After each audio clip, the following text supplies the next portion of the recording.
Assalamualaikum Bang. Waalaikumsalam warahmatullahi wabarakatuh. Waduh, maaf nih, terlambat nih. Kata pendengar nggak rame kalau nggak ada Bang Ihsanuddin Nursi pagi ini. Karena negeri kita ini Masya Allah. fenomenanya macam-macam ya. Pekan lalu ada Hmm. berita Dokter Susanto menjadi Dokter Anggi. 2 tahun dan bertahun-tahun jadi dokter gadungan tuh bisa di Indonesia ya. Juga nilai investasi dan lapangan kerja ini menyangkut Rempang ya, yang mengharapkan lapangan Hmm. kerja, entah yang kerja siapa, tapi nampaknya ini sebuah fenomena yang tidak berkorelasi walaupun selalu digaung-gaungkan. Sementara PSN sana, PSN sini akan bermunculan ya, lagi di Bengis lah, di mana lah, luar biasa. Dan juga Amerika Serikat membuat berbagai dunia terguncang. Pak Jokowi sudah bilang ini bahaya di depan mata. Selalu begitu Pak Jokowi ini. Tak ada apa di balik ini, pasti ada impor beras. Maklum kalau beras ini kan ada ya namanya juga orang dagang lah begitu Bang ya. Kita lanjut lagi Bang, berbagai kisah lainnya ketika Stiklit tadi berita terakhir kami sampaikan. Apa yang Bang Ihsanuddin Nursi bisa dan dari mana kita mulai ceritanya? Silakan Bang, sebuah kisah di tengah malapetaka, begitu di depan mata, kata Pak Presiden. Silakan Bang Ihsanuddin Nursi. Eh, Terima kasih. Bismillahirrahmanirrahim. Kita mulai dengan dedolarisasi.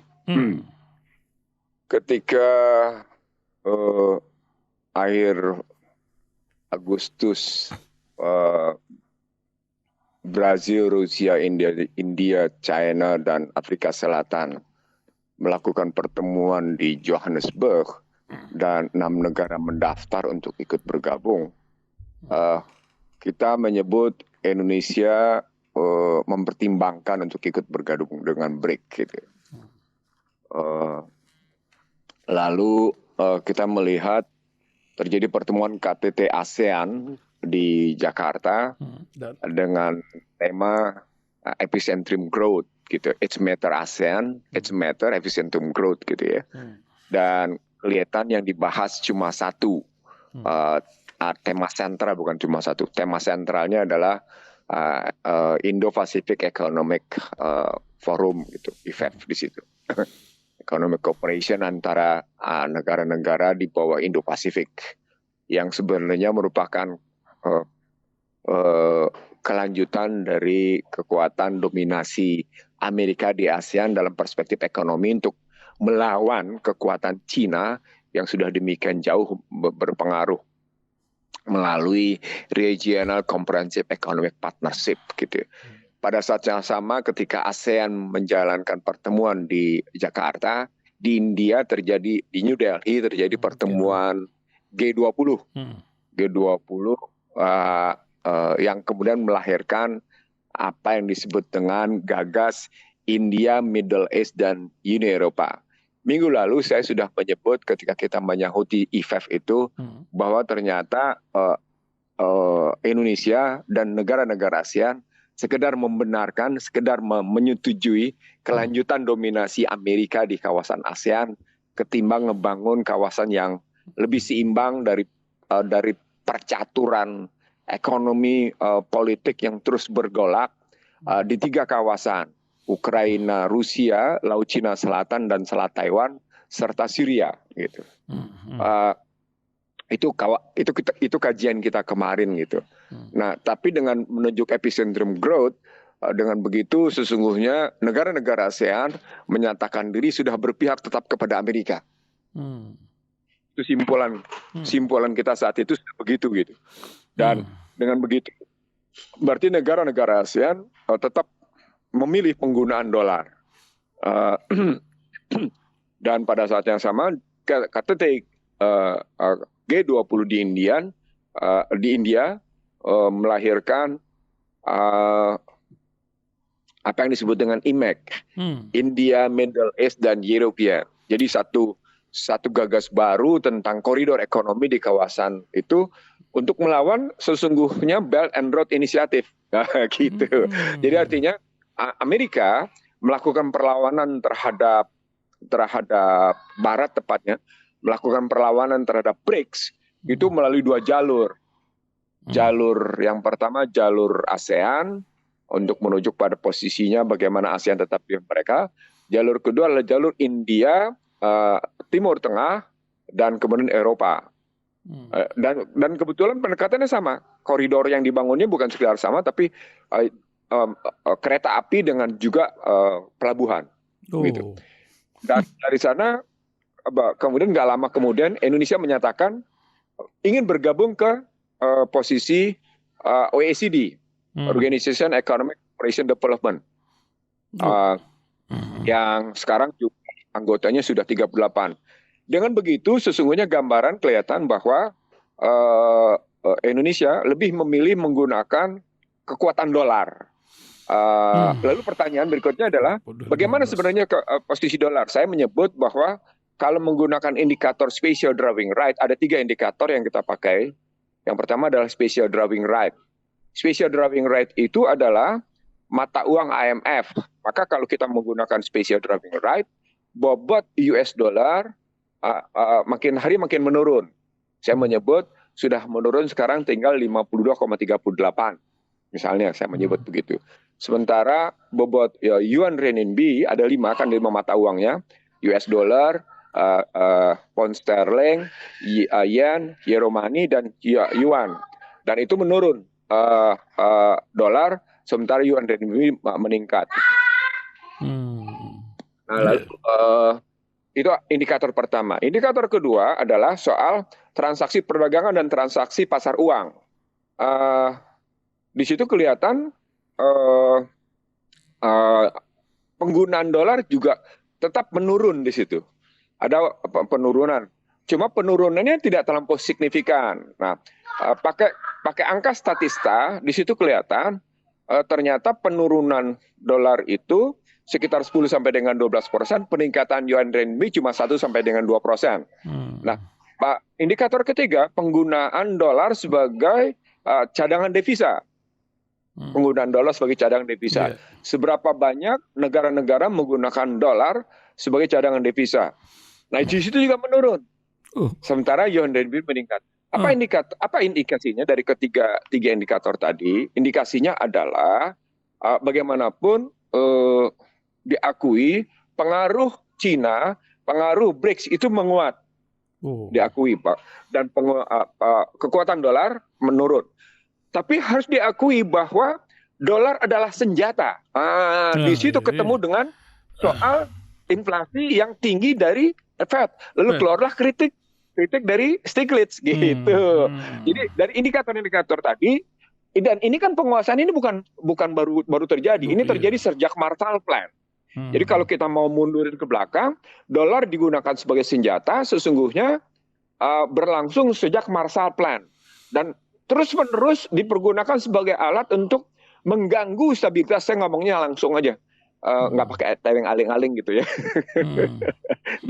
Untuk mengganggu stabilitas sebuah negara lewat inflasi gitu. Jadi setiap negara yang kondisi perekonomiannya rapuh pasti mudah diganggu oleh yang namanya kekuatan dolar, oleh inflasi. Apalagi hajat hidup orang banyak, pemenuhan kebutuhan hajat hidup orang banyak, pakai impor. Dengan begitu gangguannya dua, gangguan melalui inflasi mata uang dan gangguan inflasi melalui yang namanya import barang-barang hajat hidup orang banyak. Dalam bahasa ekonominya namanya cost push inflation. Nah dari sana Stiglitz melihat tidak terjadi pemulihan ekonomi dunia disebabkan tadi Federal Reserve salah membuat kebijakan gitu. Tapi Stiglitz bukan baru karena Stiglitz sudah menyebut pada 2011 sebagai ada kesalahan sistem di Amerika ketika mengatasi problem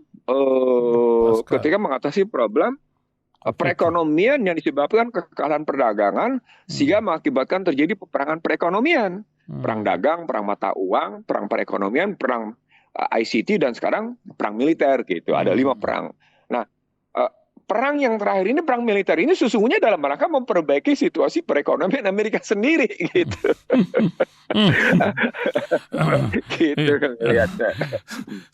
Sementara kita ini sudah babak belur dulu oleh dolar. Hari ini sudah 15.300-an, hampir 15.400 kan. Luar biasa itu, hutang terus membengkak dengan sendirinya. Sementara kita sedang sibuk dengan investasi asing. Apakah investasi ini berkolerasi dengan lapangan kerja Indonesia? Kalau lapangan kerja benar, tapi lapangan kerja siapa, Bang? Dengan Hang Heng Hong berbagai PSN yang timbul ini.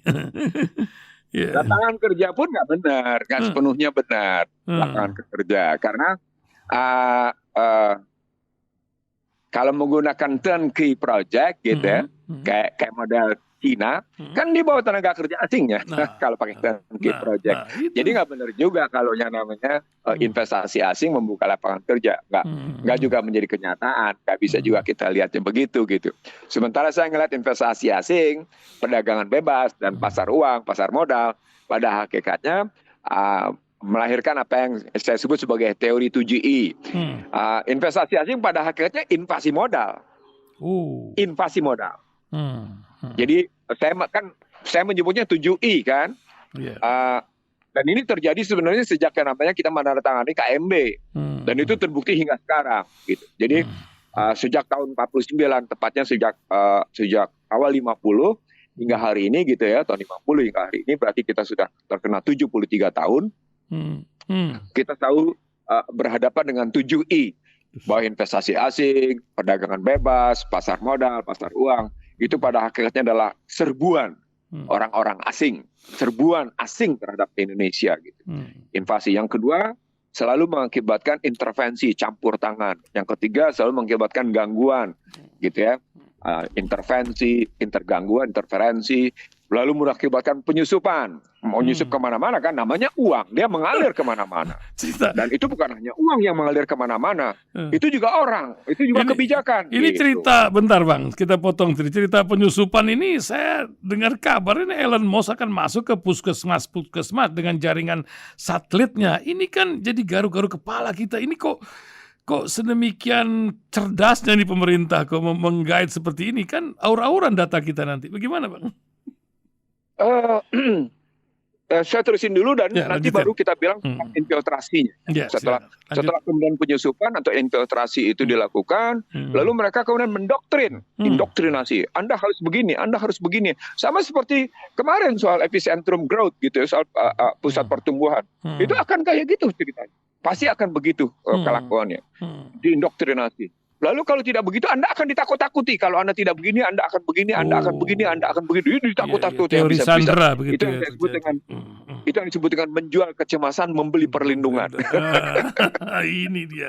Ada Bang Jago. Indoktrinasi dan intimidasi itu dengan strategi menjual kecemasan, lalu Anda membeli perlindungan. Salah satu bentuk beli perlindungan adalah utang. Itu dia. Yang terakhir inflasi. Apa dampaknya? Dampaknya Amerika akan tetap terpelihara sebagai global superpower melalui mata uangnya. Itu yang disebut dengan global superpower currency. Itu deh yang disebut dengan global superpower currency. Nah, rupanya itu tidak cukup. Jadi sejak yang namanya kasus Namru, ingat ya kasus Namru ya, Ibu Siti Fadilah ya, betul. Dan kemudian Ebola, kasus Ebola yang disebut dengan Afrika, lalu kemudian beberapa kasus lainnya. Pada hakikatnya kelihatan sudah ada upaya untuk masuk bukan lagi pada sekedar keuangan, hajat hidup orang banyak, tapi juga pada yang namanya kesehatan. Tapi ketika masuk ke masalah kesehatan, public health, gitu ya, kesehatan publik, itu mundur ke belakang bisa kelihatan bahwa sesungguhnya ini strategi lama yang dibangun oleh Partai Demokrat Amerika dengan nama Global Climate Change, dengan nama perubahan iklim global, dalam propaganda Amerika melalui Alan Gore, Unconvenient the Truth gitu. Buka aja tuh ininya Oh, propagandanya.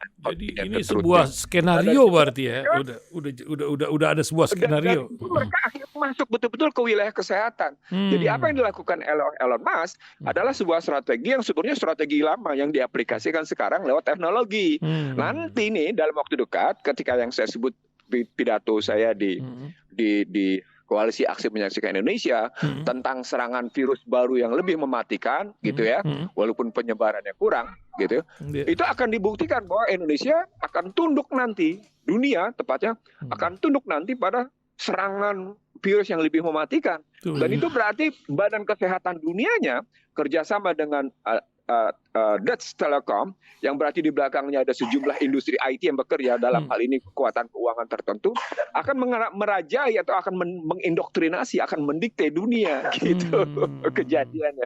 Jadi kalau sekarang puskesmas sudah dimasuki, sebelumnya sudah terjadi dengan diliberalkannya rumah sakit, dengan diliberalkannya sektor kesehatan seperti Omnibus Law kesehatan, maka suka tidak suka akhirnya Indonesia memang tunduk dengan model begitu gitu. Karena mereka sudah bikin undang-undangnya gitu. Jadi kalau sebelumnya adalah liberalisasi di bidang macam-macam, di era Joko Widodo sekarang liberalisasi di sektor kesehatan. Dengan liberalisasi sektor kesehatan mereka bisa masuk lebih dalam gitu. Lihat. Iya, apalagi liberalisasi pangan juga. Ini bingung ya sekarang nih,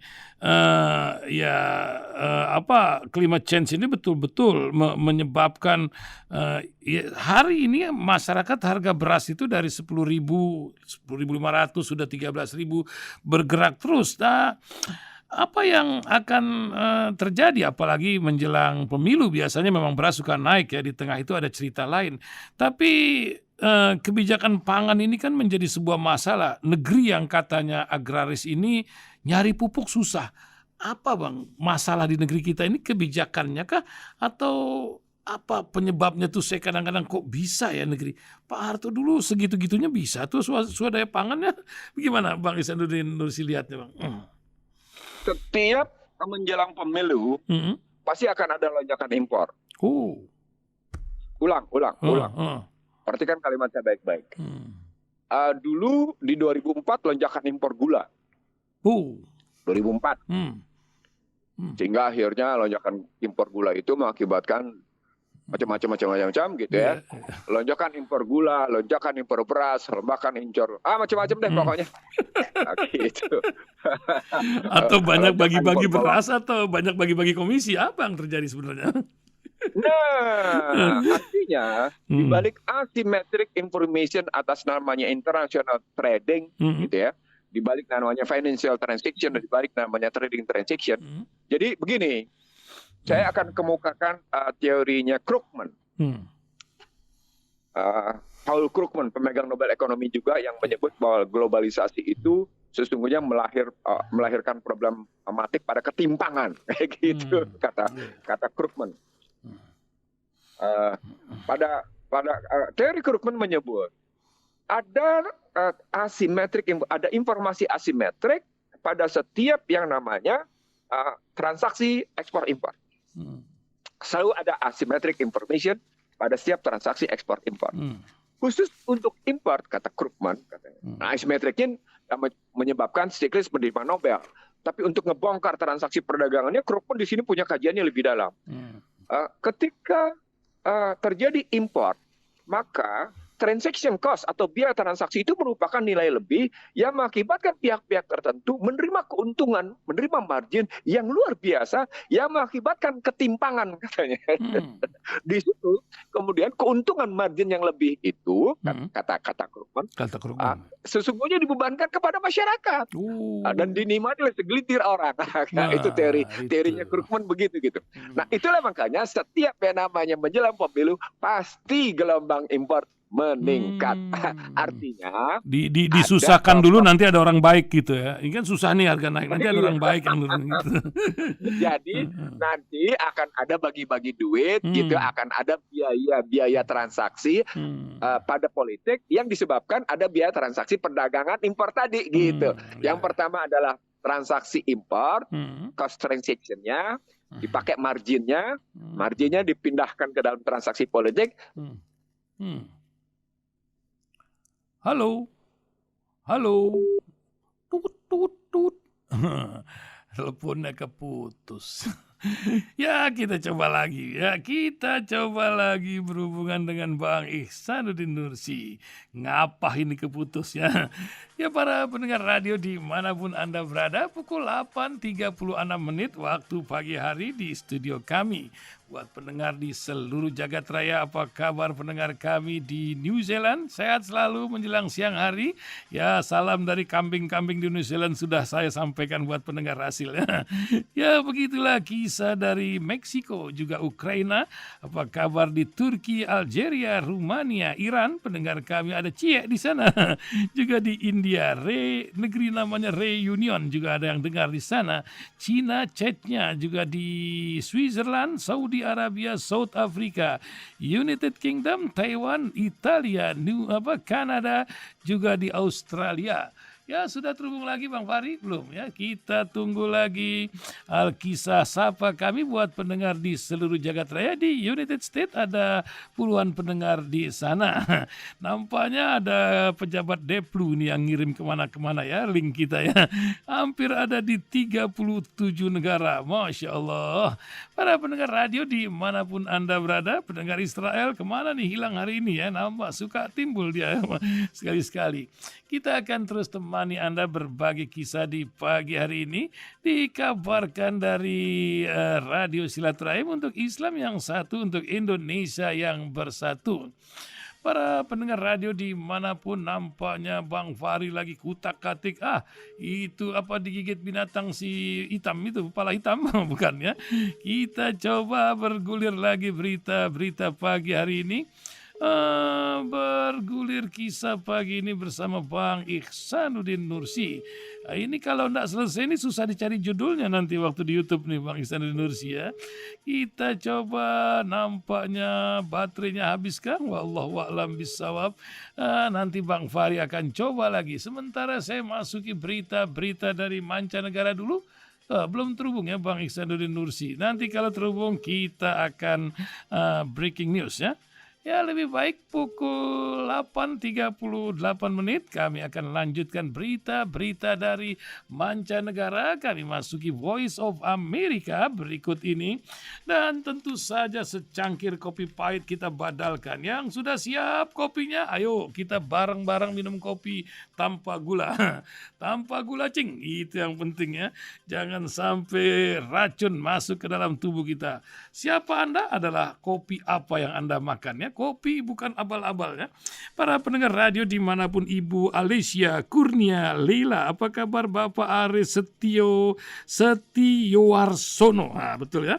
Ibu Erni Skar Arum, sehat selalu Ibu Eni Kusyati dan Bapak Abdullah Bahmid. Ya para pendengar radio dimanapun laksamana kita, bagaimana sehat selalu Pak Husin Ibrahim dan Bapak Farni Hadi, semoga diberikan kesabaran dalam kesehatan.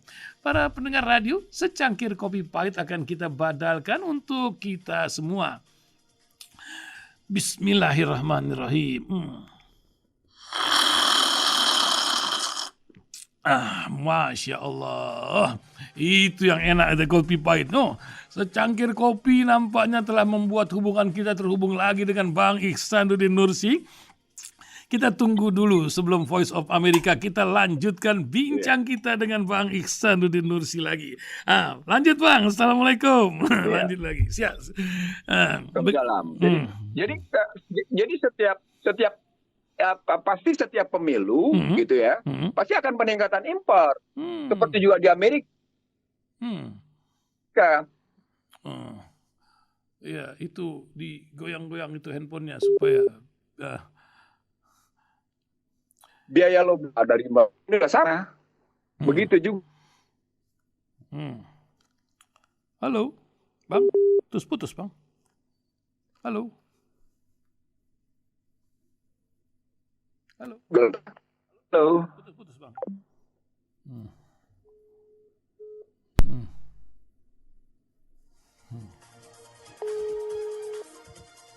Ya, kita coba berhubungan dengan Bang Ihsanuddin Nursi di pagi hari ini, menemani Anda dimanapun Anda berada. Para pendengar radio dimanapun, kita akan lanjut lagi berkisah pagi hari ini. Oh ya, lanjut Bang, pakai nomor yang ini. Silakan Bang. Ya, lanjut Bang. Jadi beras. Kalau kita ambil modal pembiayaan pemilu kayak gitu, ya pastilah harga barang makan naik gitu, karena diambil dari masyarakat. Di Amerika sama, nggak ada bedanya. Cuma bedanya di Amerika korporasi-korporasi itu terbuka melaporkan berapa mereka bayar gitu, besar-besaran. Dan itu terjadi dari 96 sampai dengan sekarang terus meningkat. Di Indonesia sebenarnya sama, terbukti pada APBN, biayanya terus meningkat. Belum termasuk yang namanya APBD. Kalau gitu ide partai dibiayai oleh negara ada baiknya juga supaya dikunci hal-hal macam begini gitu Bang. Sebenarnya bukan hanya ide partai dibiayai oleh negara. Idenya adalah bagaimana memperbaiki pengelolaan kepartaian. Jadi bukan hanya pengelolaan keuangan. Kalau hanya bicara pengelolaan keuangan, itu cuma salah satu sisi. Karena sesungguhnya problem besar di Indonesia adalah partai politik gagal melaksanakan perannya. Itu dulu problem besarnya. Kita perbaiki dulu, namanya partai politik gagal melaksanakan perannya. Kan ada 5 peran dia. Bagaimana peran mendidik politik masyarakat, bagaimana peran mengagregasi masyarakat, agregasi aspirasi, bagaimana peran menyalurkan aspirasi, bagaimana peran membela kepentingan masyarakat, bagaimana peran mendidik para kadernya, bagaimana peran menjalankan visi misi negara gitu loh. Kan itu mesti ditegasin di situ. Iya, di antaranya adalah peran reshuffle itu kan, kalau macam-macam itu ya anggota kan ketua partai bisa nggeser, itu juga jadi masalah. Begitu kan Bang? Nah, kalau Indonesia sesungguhnya tidak menerima konsep satu-satunya aspirasi dijalankan oleh partai politik kalau pakai konsep pendiri republik. Nah, kita menerima konsep barat sehingga kita menjalankan partai politik sebagai satu-satunya organisasi infrastruktur partai politik. Jadi infrastrukturnya partai politik. Padahal infrastruktur untuk kegiatan kenegaraan pemerintahan itu bukan hanya politik. Buktinya ormas-ormas besar tetap berpengaruh pada partai politik. Gitu. Betul. Itu artinya sesungguhnya bukan partai politik, dan itu terbukti untuk Indonesia. Nggak bisa bicara agregasi aspirasi hanya pada partai politik, nggak ketemu dia gitu. Nah, itu yang saya bilang, ketika kita mengadopsi sistem barat habis-habisan, kita salah total, karena negeri ini bukan negeri politik gitu. Sekarang negeri menjadi negeri politik. Itu yang saya sebut sebagai surplus politisi, defisit negarawan. Karena kita menggunakan konsep partai politik sebagai satu-satunya infrastruktur politik gitu. Itu yang 2002 itu kayak gitu. Apalagi terus menggunakan pilpres dong. Pilpres pemilihan presiden langsung sebagaimana yang dikehendaki oleh Undang-Undang Dasar 2002. Maka masyarakat terkotak-kotak, terpecah-pecah. Jadilah saya sebut bangsa terbelah gitu misalnya. Betul. Jadi artinya kalau kita melihat pada sistem yang sedang dibangun, secara ekonomi kita meningkatkan biaya dan hasilnya berantakan, secara sosial kita bikin terkotak-kotak, secara hasil ekonomi kita makin timpang, secara hukum dia menjadi tidak adil gitu loh. Gitu. Kasus Rempang adalah bukti betapa kekuatan partai politik itu luar biasa. Betapa karena di belakangnya adalah persoalan pemodal, gitu. Dan di sana kelihatan negara tidak sedang menjalankan, tidak sedang melaksanakan amanat konstitusi, melindungi segenap tumpah darah, melindungi segenap bangsa dan tumpah darah Indonesia. Kalimat yang penting di situ, melindungi segenap bangsa dan tumpah darah Indonesia. Di situ kelihatan. Dan mestinya menimbulkan rasa keadilan sosial dengan merujuk pada nilai-nilai kemanusiaan. Karena kita tidak lagi menggunakan kerakyatan, kita gunakan pilpresum, tidak lagi ada kemanusiaan, tidak lagi ada keadilan sosial. Jadilah kasus Rempang. Gitu. Nah, sebagai closing statement pagi hari ini, saya tidak tahu apa yang ingin diingatkan oleh seorang Ihsanuddin Nursi terhadap negeri yang kata Pak Jokowi malapetaka sudah di depan mata ini. Bagaimana Bang Ihsanuddin Nursi? Silakan Bang.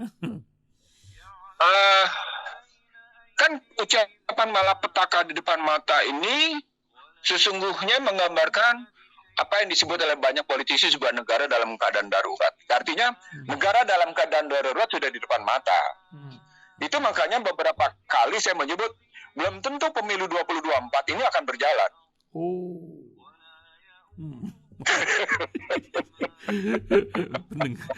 Pendengar lagi pasang kuping ini. Apa ini yang terjadi lagi? Kita lihat ya. Jadi kasus Rempang kan sebenarnya kita sudah dipicu oleh kasus Wadas. Jawa Kita Tengah. sudah dipicu oleh kasus Morowali. Kita sudah dipicu oleh kasus Halmahera. Kita sudah dipicu di periode awal dulu kasus di Bima, di Sumbawa, gitu kan. Lalu ada beberapa kasus-kasus besar di mana terjadi konflik antara masyarakat dengan pemodal, di mana terjadi konflik antara masyarakat dengan korporasi. Lalu negara seakan-akan membela kekuatan korporasi. Itulah yang saya sebut sebagai kudeta korporasi, gitu kan? Kalau pakai tesis Barat, ini bukan tesis yang Sanudin Nursi, tesis Barat, kudeta korporasi namanya. Demokrasi korporasi itu begitu, gitu. Wah, kudeta korporasi itu hasil dari demokrasi korporasi.